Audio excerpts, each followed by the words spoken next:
오늘 우리 함께 살펴볼 하나님의 말씀은 유다서 5절부터 7절까지입니다. 유다서 5절부터 7절까지 우리 천천히 함께 읽겠습니다. 너희가 본래 모든 사실을 알고 있으나 내가 너희로 다시 생각나게 하고자 하노라.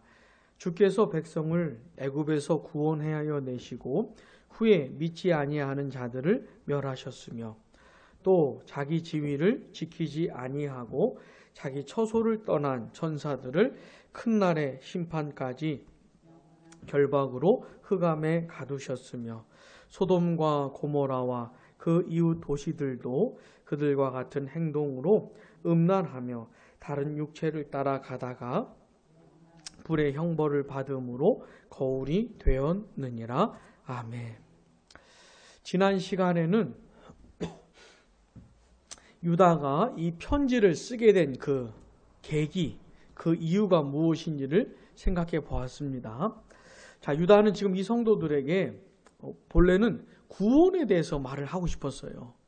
구원에 대해서 편지를 쓰고 싶었는데 이게 간절했었는데 갑자기 내용을 바꾼 겁니다. 딴 내용으로 바꾼 것이. 그럴 수밖에 없었던 겁니다. 왜냐하면 교회에 어떤 사람들이 가만히 들어왔기 때문에 이 사람들이 거짓 교사들이거든요. 교회는 하나님의 진리로 세워지는 겁니다. 진리 위에 세워지는 것이고 하나님의 진리로 견고해져 강건해져 가는 겁니다. 근데 이 교회를 파괴하는 것이 뭐냐면 흔드는 것이 뭐냐면 거짓된 가르침이에요. 하나님의 진리의 말씀과 다른 얘기들입니다. 이걸 교묘히 전하는 것이에요. 맞는 것처럼. 아주 그냥 확 달라버리면은 확 틀린 것 같으면은 속지도 않을 텐데 이렇게 교묘하게 전하는 것입니다. 분별력이 없는 사람들이 넘어가게끔 그래 하는 것이죠. 유다가 이제 그것을 알게 된 겁니다. 그런 사람들이 가만히 들어오는 걸 알게 된 것이에요. 이 사람들은 경건하지 않은 사람들입니다. 하나님의 은혜를 방탕한 것으로 바꾸는 사람들이고 주 예수 그리스도를 부인하는 사람들이었어요. 이 사람들이 가만히 들어와서 교회를 파괴하려고 했기 때문에 유다가 갑자기 내용을 바꿔서 그들의 정체를 드러내면서 또 그들의 결말에 대해서 말을 해주면서 그들을 거부하고 거절하고 또 믿음의 도를 위해서 싸워라. 이런 얘기를 할 필요가 있었기 때문에 갑자기 내용을 바꿨던 것입니다. 자, 그 사람들은 어떻게 될까요? 거짓된 가르침을 가진 사람들, 이 거짓 교사들, 교회를 파괴하기 위해서 슬그머니 들어오는 이 사람들의 결말은 어떻게 될까요? 그들은 하나님의 심판을 받게 됩니다.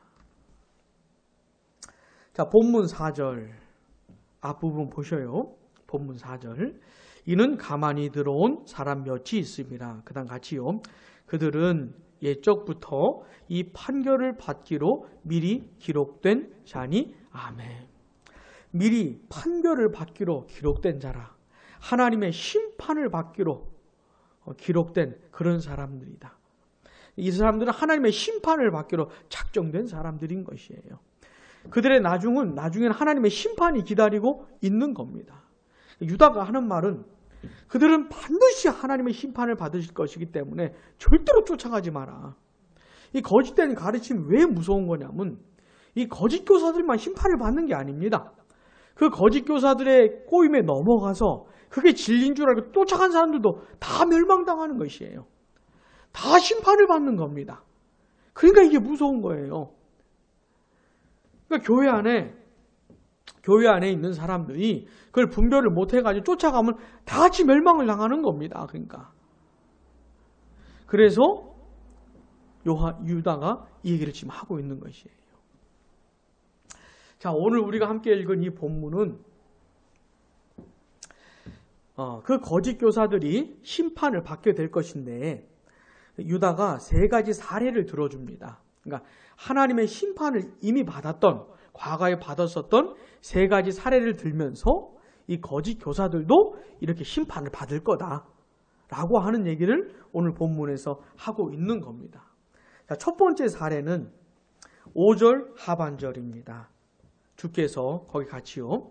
주께서 백성을 애굽에서 구원하여 내시고 후에 믿지 아니하는 자들을 멸하셨으며. 이 첫 번째 사례입니다. 자, 이게 어떤 이야기인지 아시겠어요? 이 사람들 누굽니까? 하나님께서 애굽에서 구원해 낸 백성이 어떤 백성이에요? 이스라엘 백성이죠. 근데 그들이 후에 믿지 아니하는 자들을, 하나님께서 후에 믿지 아니하는 이스라엘 백성들을 멸하셨다. 이게 어떤 사건인지 아시겠습니까? 자, 우리 민수기 14장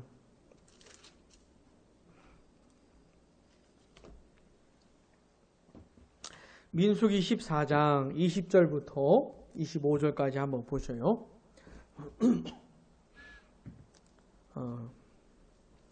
좋습니다. 에? 모를 때는 모른다고 확실히 말씀을 하시면 되는 거예요. 자, 민수기 14장 20절부터 25절을 보셔요. 자, 하나님께서 이스라엘 백성들을 구원해 내시는데 본래 어디 있었죠? 애굽 땅에서 노예로 살았었잖아요. 그 본문 나중에 읽을 테니까 저를 보세요. 애굽에서 종사하는 게 너무 힘들었습니다. 그래서 막 부르짖기 시작했던 거예요. 그래 하나님께서 아브라함과 이삭과 야곱에게 하셨던 그 약속, 가나안을 그들과 그 후손들에게 주시겠다고 했던 그 약속을 기억하시고 이제 구출 작전을 펼치시는 겁니다. 자, 하나님의 전능하신 능력으로 건져내시죠. 하나님께서 이스라엘을 애굽에서 건져내실 때는 건져내는 게 끝이 아니었고요. 그들을 어디까지 인도해 가는 것이었죠. 목적이 가나안까지. 하나님이 약속하셨던 거기 때문에 가나안 땅까지 그들을 인도하기 원하셨던 거예요. 자, 하나님은 그렇게 약속을 하셨습니다. 하길 원하셨어요. 근데 이스라엘 백성들 입장에서는 그 하나님을 믿었어야 하는 겁니다. 하나님의 약속을 믿었어야 되는 거예요. 그러니까 믿음으로 반응을 보였어야 되는 겁니다. 자, 이스라엘 백성들이 이제 광야를 지나가요. 가나안 땅에 들어가야 돼요. 근데 그들에게 가장 중요한 게 뭐냐면 믿음이라는 거예요. 믿음. 하나님을 믿고 하나님의 약속의 말씀을 믿는 믿음이 제일 중요했던 겁니다. 믿음으로 반응을 보였어야 되는 거예요. 근데 이스라엘 백성들이 애굽에서 나온 다음에 광야를 지나가는 내내 계속 하나님을 불신했습니다. 못 믿는 거예요. 애굽 땅에서 구원받으면서 엄청난 능력을 경험했거든요. 심지어 애굽의 요술사들도 하나님의 권능을 인정을 했습니다. 여호와의 권능을. 이스라엘 백성들은 다 봤어요. 그걸 눈으로 본 사람들입니다. 근데도 또 홍해도 건넜잖아요. 근데도 하나님을 계속 못 믿었어요. 불신했습니다. 자, 그러다가 결정적인 지점에 도달했는데 거기가 가데스 바네아라는 곳이에요. 가데스 바네아에서 가나안 땅으로 12정탐꾼을 보내지요. 그 사건 아시죠? 12정탐꾼 중에 누구 있었냐면 여호수아와 갈렙도 섞여 있었지요. 자, 12명이 가나안 땅을 보고 왔습니다. 보고 왔는데 너무너무 좋은 거예요. 너무너무 살기 좋은 땅이었던 겁니다. 다만 그 땅에는 그 땅에 먼저 살고 있었던 백성들이 있었는데 너무 세 보였던 겁니다. 안악 자손들, 거인 자손들도 있고 너무 강해 보였던 거예요. 그래서 가나안 땅은 너무 좋아 보이긴 했지만 그 사람들이 무서웠던 겁니다. 자, 그래 10명의 정탐꾼은 뭐라고 말하죠? 올라가면 죽는다. 올라가면 죽는다. 우리가 이길 수가 없다. 우리는 가면 죽는다. 그런 거예요. 자, 하나님은 뭐라고 약속하셨어요? 가나안 땅 주시겠다 그랬잖아요. 그럼 그 땅에 안악 조손이 살든 그들의 성읍이 견고하든 하나님이 주시겠다 약속을 했으니까 누가 살든 거가 뭐가 어떻든 간에 하나님 주시겠다는 약속을 믿고 갔으면 되는 건데 이 10명의 정탐꾼은 하나님을 못 믿었던 겁니다. 그때 여호수아와 갈렙이 너무너무 답답했던 것이에요. 안타까웠던 거. 자기도 옷을 막 찢으면서 아니다. 올라가자. 가면 이긴다. 가면 우리가 이길 수 있다고 막 한 것이에요. 그렇게 10명하고 이 2명의 이 보고가 달랐던 겁니다. 자, 이스라엘 백성들이 10명을 따라갔을까요? 2명을 따라갔을까요? 10명을 따라가고 만 것이에요. 그날 밤 대성 통곡하고 난리가 났어요. 무서워가지고. 그러면서 이스라엘 백성들이 애굽으로 돌아가려고 그렇게 하나님께 반역을 저질렀던 것이에요. 거기서 이제 하나님께서 그 가데스 바네아에서 몇 명 빼고 이스라엘 전체 백성이 이렇게 하나님께 반역을 저지르는 불신을 하는 그때 하나님께서 그들을 심판을 하십니다.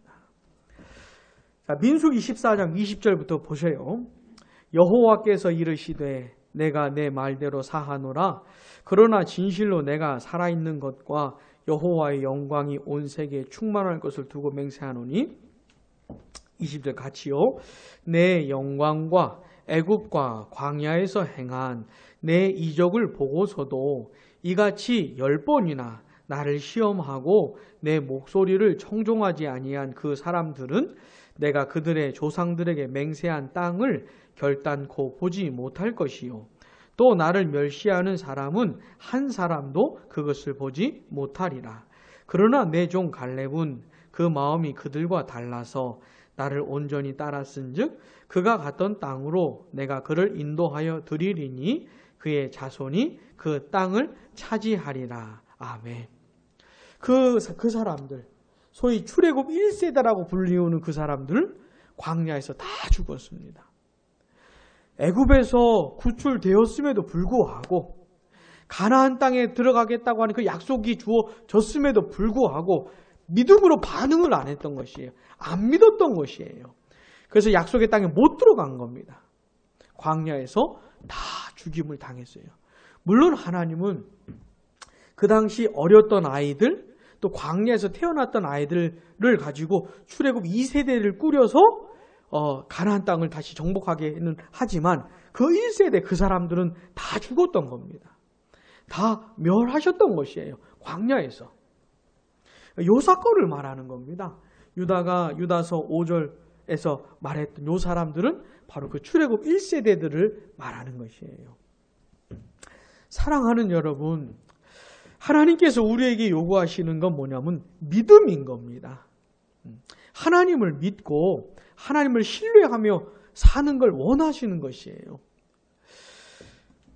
우리의 남은 인생 그 매 순간, 매 사건, 매 상황 속에서 하나님을 신뢰하는 게 중요합니다. 자, 우리가 예수 그리스도를 진실로 믿고 구원받은 하나님의 자녀들이라면 하나님은 우리의 아버지 되셔요. 하나님은 우리를 떠나지 않으세요. 늘 함께 하셔요. 근데 하나님은 우리들에게 믿음의 반응을 원하시는 거예요. 우리도 그 하나님을 믿고 살기를 원하시는 겁니다. 날 떠나지 않으시고 나와 함께 하시는 하나님 아버지를 믿고 인생을 살기를 원하시는 거예요. 우리의 인생이 잘 되어져 갈 때 그 하나님께 감사하고 또 어렵고 힘들 때 그 하나님을 믿고 인내하고 또 내 남은 날들에 대해서 하나님을 신뢰하며 하나님께 맡기며 살기를 원하시는 것이죠. 그게 이제 믿음으로 사는 거예요. 자, 아무튼 이 유다가 첫 번째 사례로 보여준 사람들, 하나님의 심판을 받은 사람들입니다. 자, 두 번째 사례는요, 유다서 6절입니다. 같이요. 또 자기 지위를 지키지 아니하고 자기 처소를 떠난 천사들을 큰 날의 심판까지 영원한 결박으로 흑암에 가두셨으며 아멘. 요거는 누구 얘기인지 아시겠습니까? 악한 천사들 얘기입니다. 자, 하나님께서 온 우주 만물을 만드셨지요. 근데 눈에 보이는 것도 만드셨을 뿐만 아니라 눈에 보이지 않는 것들도 만드셨어요. 이 천사들도 하나님이 만드신 겁니다. 하나님의 영광을 위해서, 하나님의 뜻을 위해서 하나님을 섬기라고 천사들도 만드셨습니다. 근데 하나님이 처음 만드실 땐 다 선하게 만드셨어요. 근데 그 선하게 지음받은 천사들 중에 일단의 무리가 타락을 했던 겁니다. 그래 악한 천사들이 된 것이에요. 근데 이 천사들이 무슨 짓을 한 거냐면 6절 봐보세요. 또 자기 지위를 지키지 아니하고 자기 처소를 떠났다는 겁니다. 하나님께서 천사들에게 맡기신 역할들이 있어요. 허락하신 자리들이 있고 그들 각자가 감당해야 될 몫이 있는데 이 악한 이 천사들은 마음에 안 들었던 것이에요. 자기들이 좀 더 높은 걸 원했던 것이죠. 좀 더 높고 좀 더 찬란하고 화려한 거 그런 걸 원했던 겁니다. 그래 감히 하나님이 주신 것에 만족하지를 않고 감사하지를 않고 교만하게 하나님이 주신 역할들을 버린 겁니다. 이렇게 함으로 그 창조주 하나님을 반역했던 것이죠. 그러면서 타락하게 된 것이에요. 자, 이 악한 천사들을 하나님께서 어떻게 합니까? 큰 날의 심판까지. 자, 큰 날의 심판은 어떤 심판일까요? 최후 심판을 말하는 겁니다. 우리 예수님 이 세상에 다시 오실 때 최후 심판의 날이 그날이 최후 심판의 날인데 그날 심판을 받는 대상들 중에 하나가 뭐냐면 이 악한 천사들입니다. 마귀와 그 귀신들, 이 악한 천사들이 최후 심판의 날에 영원한 멸망을 당하는 것이에요. 그 불지옥에 떨어져서 세세토록 고통을 받게 되는 겁니다. 자, 이들은 그 교만하여서 하나님께 반역을 저질렀기 때문에 최후 심판에 멸망하게 될 것을 이 예약된 존재들이에요. 그날에 그렇게 될 존재들입니다. 그런 심판을 받게 될 자들인 것이에요. 그때까지는 어떻게 해요? 영원한 결박으로 흑암에 가두셨다. 자, 이 악한 천사들이요 활동을 합니다. 아무런 활동 안 하는 게 아니에요. 자, 선한 천사들도 활동을 합니다. 근데 이 악한 천사들도 활동을 해요. 근데 그들이 아무리 활동을 해도 하나님이 허락해 주신 범위 안에서만 하는 겁니다. 지들 멋대로 뭐 할 수 있는 게 아니에요. 하나님이 허락해 주시고 하나님의 또 뜻이 있어서 이렇게 되는 것, 그 정도 안에서만 활동을 하는 것이지 막 하나님하고 막 지난번에 제가 말씀드렸던 것처럼 동급인 것처럼 생각을 하면 안 돼요. 자, 근데 보세요. 최후 심판의 날까지 어느 정도의 활동을 하겠지만 그러다가 이 마지막 심판 때에는요 어떻게 해요? 다 심판을 받게 되는 겁니다. 이 마귀와 귀신들, 그 악한 천사들이 심판을 받게 되고 그 악한 천사들을 따라서 하나님을 대적하고 교회를 핍박하고 성도들을 괴롭혔던 그 모든 악한 것들도 다 심판을 받게 되는 것이에요. 자, 유다가 이제 두 번째 사례로 든 것이 뭐냐면 이 악한 천사들의 심판인 것이죠. 자, 마지막 세 번째로 예를 든 것이 뭐냐면 이 소돔과 고모라 그 이웃 도시들 이야기입니다. 본문 7절 같이요. 소돔과 그들과 같은 행동으로 음란하며 다른 육체를 따라가다가 영원한 불의 형벌을 받음으로 거울이 되었느니라. 아멘. 소돔과 고모라 유명한 도시죠. 뭘로 유명합니까? 소돔과 고모라 하면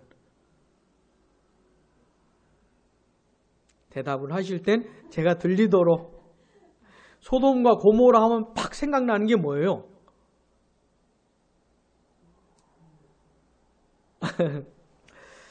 이 소돔과 고모라 그리고 그 이웃 도시들은요 어떤 도시였냐면 음란한 도시들이었어요. 성적으로 굉장히 타락한 도시들이었습니다. 그래서 우리가 살고 있는 이 대한민국도 성적으로 굉장히 타락한 도시, 굉장히 타락한 나라입니다. 소돔과 고모라에 이렇게 비유를 자주 하잖아요. 이 성적으로 타락한 도시들이기 때문에 그렇습니다. 그런데 그냥 성적으로 타락한 정도가 아니고 다른 육체를 따라가다가 그랬잖아요. 이 다른 육체를 따라간다는 게 뭐냐면 동성애를 말하는 겁니다. 동성애는 그냥 남자가 남자를 좋아하고 여자가 여자를 좋아하는 걸 그런 걸 말하는 것이 아니고 남자와 남자가 성적인 관계를 갖는 걸 말하는 겁니다. 여자와 여자가 성적인 관계를 갖는 걸 말해요. 하나님은 남자와 여자에게 허락을 하셨는데 이 하나님의 창조 질서를 이렇게 깨뜨리는 것이죠. 그러면서 정면으로 하나님께 도전을 하는 겁니다. 이 소돔과 고모라 그 이웃 도시들은요, 그냥 타락한 것이, 성적으로 타락한 것이 아니고 동성애로 만연된 그런 도시들이었어요. 그래가지고 어떻게 됐습니까? 영원한 불의 형벌을 받음으로 거울이 되었느냐. 불심판을 받았죠. 자, 창세기 19장 한번 보겠습니다. 창세기 19장. 이 소돔과 고모라의 죄악이 너무 크다는 이야기가 하나님께 다 들릴 정도였습니다. 그래가지고 그 소돔과 고모라를 심판하기 위해서 두 천사를 소돔으로 보냈던 것이죠. 근데 이 아브라함의 조카 롯이 그 소돔 땅에 살고 있었던 겁니다. 그래 이제 롯이 소돔을 방문한 두 천사를 자기 집으로 영접을 했어요. 자기 집에 맞이했던 겁니다. 그런데 19장 창세기 19장 3절 보셔요. 롯이 간청함에 그제서야 돌이켜 그 집으로 들어오는지라. 롯이 그들을 위하여 식탁을 베풀고 무교봉을 구우니 그들이 먹으니라. 여기까지는 아무 문제가 없었어요. 롯과 그 두 천사가 사람의 모습으로 이렇게 온 겁니다. 같이 식사를 하고 있었는데 4절 보셔요. 그들이 눕기 전에 같이요. 그 성 사람 곧 소돔 백성들이 노소를 막론하고 원근에서 다 모여 그 집을 에워싸고 그렇게 이제 잠을 자려고 했는데 그 소돔성 사람들이 다 온 겁니다. 근데 그 성 사람이 이 히브리어 성경을 보면은 남성 복수예요. 그 남자들이 온 겁니다. 그러니까 늙은이든 젊은이든 간에 나이 불문하고 남자들이 다 모인 것이에요. 그 집으로. 자, 5절 보세요. 롯을 부르고 그에게 이르되 오늘 밤에 내게 온 사람들이 어디 있느냐? 이끌어내라. 우리가 그들 상관하리라. 여기도 보시면 내게 온 사람들이라는 표현도 남성 복수입니다. 그러니까 두 천사가 남성으로 온 거예요. 방문을 했던 겁니다. 그러니까 소돔성에 살고 있는 이 남자들이 롯의 집에 남자들이 왔다. 이 얘기를 듣고 온 겁니다. 지금. 에? 그러니까 히브리어 성경 보면 다 남성 복수예요. 그러니까 남자들이 왔다는 얘기를 듣고 온 겁니다. 이 소돔성 남자들이. 그래서 끌어내라는 것이죠. 왜요? 우리가 그들을 상관하겠다. 상관이 뭐예요? 이게 성적인 관계를 갖겠다 이 말입니다. 상관이라는 그런 표현이에요. 그러니까 소돔성 남자들이 다 모였어요. 남자들 끌어내라는 거예요. 그게 성적인 관계를 갖겠다고 하는 것이죠. 그러니까 소돔성이 이런 성이었습니다. 그래서 6절 보세요.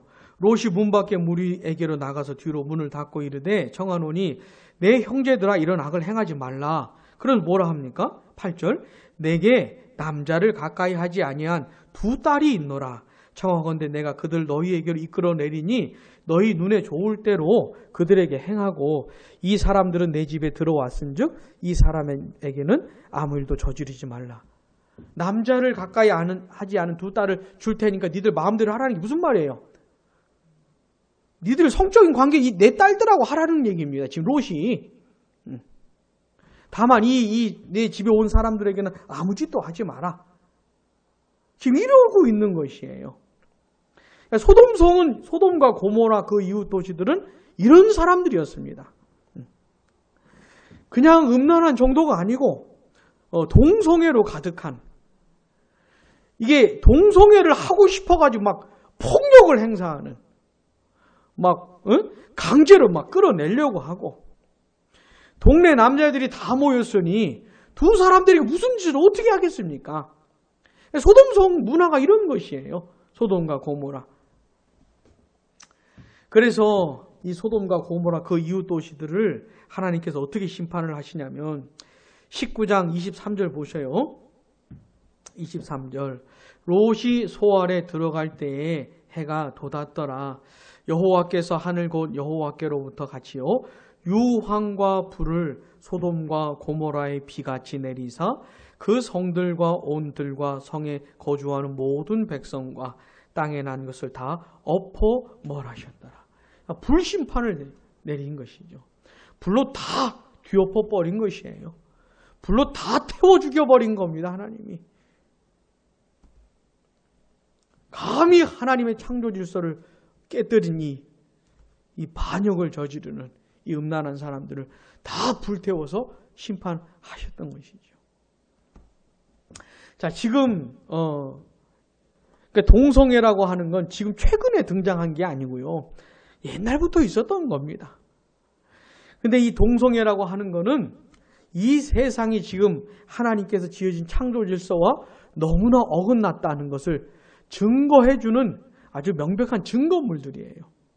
하나님의 심판을 받게 될 것이라고 하는 아주 그냥 대표적인 증거물이 되는 겁니다. 자, 아무튼 이 유다는요, 이 세 가지 사례를 들고 있습니다. 첫 번째는 가나안 땅에 들어가지 못했던 이 출애굽 1세대 이야기.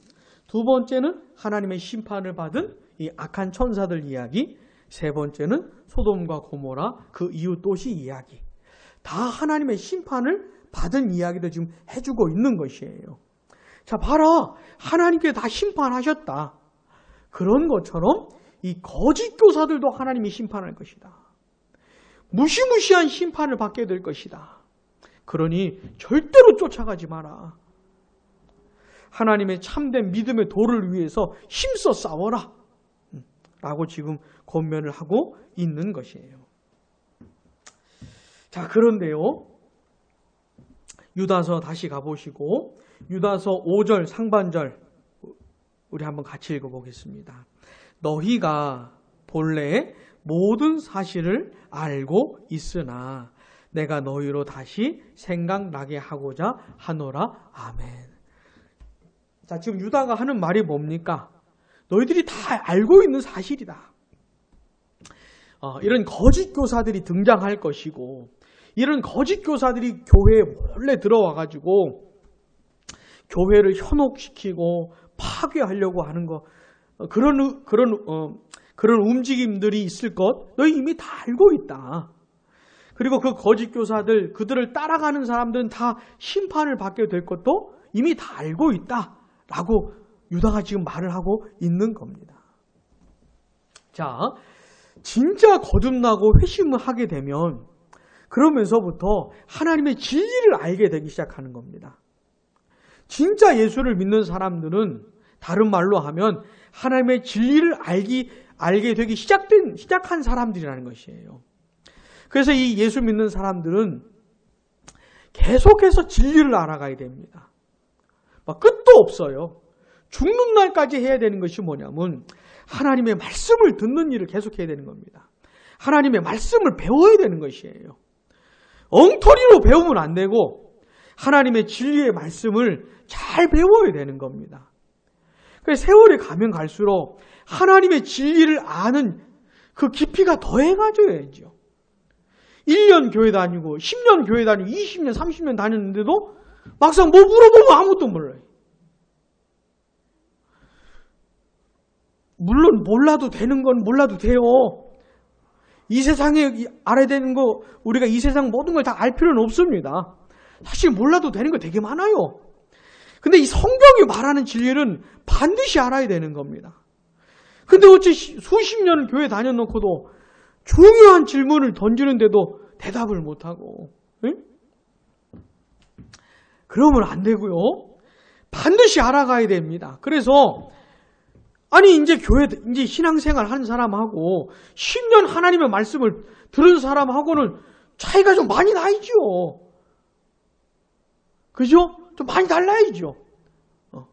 이제는 하나님 말씀을 가르치는 좀 사람들이 돼야죠. 이제 예수를 안 믿는 사람들이건 아니 초신자들에게 복음이 뭔지 진리가 뭔지 마치 목회자처럼 좀 가르쳐주고 양육시켜주고 좀 그럴 수 있어야지요. 다 목회자 잘못입니다. 다 목회자 잘못이에요. 그러나 이제 우리 남은 인생, 내 남은 인생이 얼마나 될지는 모르겠지만은 사는 동안은 계속해서 배워가야 됩니다. 진리를 더 알아가야 돼요. 자, 진리를 알아가는 만큼 내 신앙이 자랍니다. 진리를 모르는 사람이 절대로 신앙이 자랄 수가 없어요. 진리를 아는 만큼만 신앙이 자라게 돼 있습니다. 자, 예수를 믿는 사람은 그게 시작이 된 사람이에요. 하나님이 그 길을 열어주신 사람입니다. 이젠 하나님의 말씀과 성령의 역사를 따라서 계속해서 알아갈 수가 있어요. 그걸 계속해야 되는 겁니다. 자, 이 일을 위해서 우리 주님께서 이 땅에 교회를 세우신 거예요. 자, 뭘 세웠다고요? 교회를 세우신 겁니다. 주께서 교회를 세우신 이유 가운데 하나가 뭐냐면 이 하나님의 진리의 말씀을 계속해서 가르치라고. 예수님 믿고 구원받은 사람들이 이 광야 같은 세상에서 진리를 따라 믿음으로 살아야 되잖아요. 그런데 혼자서 그렇게 할 수가 없습니다. 그렇게 하기가 너무 힘들어요. 그래서 이렇게 한 무리로 엮어주신 겁니다. 그러면서 이렇게 모인 곳에서 하나님의 말씀을 가르치도록, 하나님의 말씀을 들을 수 있도록, 특별히 그래서 목회자를 세운 것이죠. 설교자를. 자, 교회가 해야 되는 가장 중요한 역할이 뭡니까? 하나님의 말씀을 전하는 겁니다. 이 강단이 살아있어야 되는 것이죠. 진리를 계속해서 전해줘야 돼요. 목회자가 해야 되는 가장 중요한 일이 뭡니까? 하나님의 말씀을 전하는 겁니다. 계속 말을 하는 것이에요. 계속 말을. 무슨 말을 해야 돼요? 쓸데없는 말 하면 안 되고 하나님의 말씀을 전해줘야죠. 하나님의 말씀을. 그러라고 하나님께서 목회자를 세운 것이니 하나님 말씀 제대로 안 재고 안전하고 엄한 얘기하고 있으면 직무유기입니다. 그거. 하나님의 심판을 받을 일이에요. 뭐 하고 있는 것이에요 도대체? 성도들 다 죽이는 것이지. 그래서 교회와 목회자를 위해서 기도하실 때는 특별히 이 부분을 위해서 기도하셔야 돼요. 목회자가 살아있어야 되거든요. 목회자가 살아있어야 성도들에게 유익이 되는 겁니다. 그럼 뭐 하는 겁니까? 하나님의 말씀을 바르게 전하게 가르칠 수 있도록 그렇게 기도하셔야 되는 겁니다. 자, 이제 목회자가 성도들을 섬기는데 이미 진짜 성도들은 이미 이런 걸 알게 된 사람들이에요. 근데 이미 알게 됐다 하더라도 어떤 필요가 있는 거냐면 또 들어야 하는 필요가 있는 겁니다. 또 듣고, 또 듣고, 또 듣고, 계속해서 듣고, 도전받고, 각성되고 해야 될 필요가 있는 거예요. 자, 그래서 유다가 이렇게 말을 하는 겁니다. 너희들 이미 다 알고 있다, 이 사실. 내가 지금 편지 쓰려고 하는 거를, 그 내용을 이미 너희들이 다 알고 있는데, 내가 다시 생각나게 하려고 지금 이 말을 하고 있다, 라고 유다가 말을 하고 있는 겁니다. 자, 교회와 이 목회자가 해야 될 일이 바로 이것이에요. 또 생각나게 하고, 또 생각나게 하고, 또 생각나게 하고. 왜냐하면 성도들이 하나님의 진리의 말씀을 안다고 해도 그 감동이 계속되질 않아요. 하나님의 이 말씀이 생명력을 갖춘 상태에서 내 마음에 간직이 되어야 하는데 늘 그런 게 아닙니다. 그래서 이 설교자가, 목회자가 하나님의 말씀을 또 들려주고 또 들려주면서 성령께서 역사하시면서 이게 또 성도들에게 새롭게 와닿게 되는 것이에요. 또 생각나게 하고, 아, 내가 하나님의 진리를 알아가야 되지. 예수 믿고 구원받았다고 해도 이 세상에서 살다 보면은 또 그냥 확 풀려버리잖아요. 또 그냥 확 풀려버리지 않습니까? 내가 저 영원한 하나님 나라에 갈 사람인 것도 다 까먹고 버리고 그냥 이 세상이 전부인 줄 알고 세상에 푹 빠져가지고 그래서 교회가 필요한 겁니다. 그래서 목회자가 또 얘기해주고 또 얘기해주고 성령께서 또 역사하시고 또 역사하셔서 또 생각나게 하시고 또 각성되고 그렇게 되어야 될 필요가 있는 것이죠. 그래서 유다가 이렇게 말하고 있는 겁니다. 목회자는 말하는 것에 지치면 안 돼요. 성도들은 듣는 것에 지치면 안 됩니다. 제가 예전에 그 사역했던 교회 목사님 중에 한 분이 이런 분이 계셨어요. 이 담임 목사님들마다 다 스타일이 다르잖아요. 다 다르잖아요. 그래서 제가 만났던 그 한 분은 한 10년 동안 하나님의 말씀을 가르치는 일에 전념했었대요. 그분 나름대로. 근데 이분이 하나님의 말씀을 전하다가 좀 회의가 들은 거예요. 하나님의 말씀을 전하고 가르치는 것만으로는 안 된다고 생각을 하기 시작한 이분이. 그러면서 이제 그때 어떤 걸 이제 추구하기 시작했냐면은 막 병든 사람 고치고 귀신 들린 사람 쫓아내고 예수님도 그렇게 하셨으니 우리도 할 수 있다 막 이러면서 그런 걸 이제 쫓아가기 시작을 했던 것이에요. 제가 너무너무 사랑했던 목사님이고 지금도 너무 사랑하는 목사님인데 참 너무 안타까웠어요. 그러니까 하나님의 말씀을 전하고 가르치다가 실망을 했던 겁니다. 교회가 안 변하니까, 성도들이 안 변하니까 그러면서 낙심이 됐던 것이에요. 그러면서 돌파구를 찾는데 엄한 곳에서 돌파구를 찾은 것이죠. 저는 이제 그맘때쯤 이제 사역지를 옮기게 됐었는데 그런 안타까운 경험이 좀 있었어요. 안 됩니다. 목회자는 하나님의 말씀을 전하는 일에 실망하면 안 돼요. 하여튼 죽는 날까지 말하라 하는 겁니다. 성도들은요, 죽을 때까지 들으려고 해야 되는 것이에요. 아, 하나님 말씀 듣기 지겹다. 아, 유다서 지겹다. 왜 우리 목사님은 좀 재미난 얘기, 신나는 얘기, 좀 즐거운 얘기 안 하고 왜 맨날 유다서, 오바댜, 왜 맨날 빌레몬, 왜 그러냐, 그러시면 안 돼요. 그러시면 안 돼요. 지금은 잘 듣고 계실지 모르겠지만 한번 생각해 보세요. 한 10년 한다고. 김종원 목사가 10년 내내 이 신구약 66권만 한다고 생각해 보세요.